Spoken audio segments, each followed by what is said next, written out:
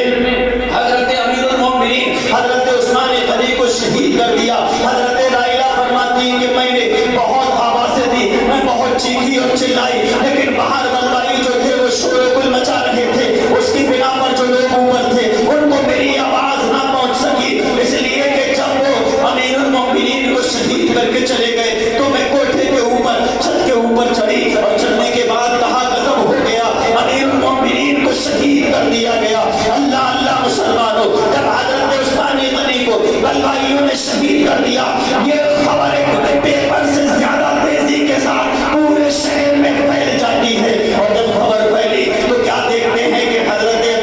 ابو طلحہ بھی تشریف لے کر آئے, حضرت زبیر بھی تشریف لے کر آئے, حضرت علی بھی تشریف لے کر آئے. جب حضرت علی کو معلوم چلا کہ عثمان غنی یعنی امیر المومنین کو شہید کر دیا تو امام حسن اور حسین سے فرمایا, میں نے تمہیں امیر المومنین کی چوکیداری کے لیے رکھا تھا, لہذا یہ ہے کہ تمہاری موجودگی میں بلوائیوں کا اتنا حوصلہ ہو گیا کہ امیر المومنین کو شہید کر دیا. علی سے اپنا غصہ برداشت نہ ہوا, امام حسن کے ایک چاٹا مارا. تاریخ شاہد ہے امام حسن کے پہلی بار ایک چاٹا امیر المومنین حضرت عثمان غنی کے شہید ہونے پر مارا, اور حضرت امام حسین کے سینے مبارک پر ایک گھوسا حضرت علی نے مارا اور فرمایا تمہاری ڈیوٹی لگائی تھی, اس کے باوجود بھی امیر المومنین کو شہید کر دیا. آقا حسن اور حسین نے فرمایا یہ کون ہے حسین جس کے تعلق سے سرکار نے فرمایا حسین منی وانا من الحسین, حسین مجھ سے ہے اور میں حسین. حسین منی وانا من الحسین, حسین مجھ سے ہے اور میں حسین سے ہوں. پتہ یہ چلا کہ امیر المومنین کو شہید کر دیا. اب جب شہید کر دیا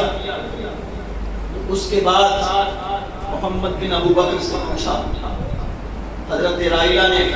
فرمایا تھا کہ میں جانتی ہوں صرف محمد بن ابو بکر کو جانتی ہوں, اس کے علاوہ میں کسی کو نہیں جانتی. دو بلوائی اور تھے ان کے ساتھی. جب محمد بن ابو بکر سے پوچھا گیا تو انہوں نے حضرت علی کی بارگاہ میں کہا کہ ہاں میں گیا تھا, کچھ پر بھوت بھی سوار تھا, غصے کے عالم میں گیا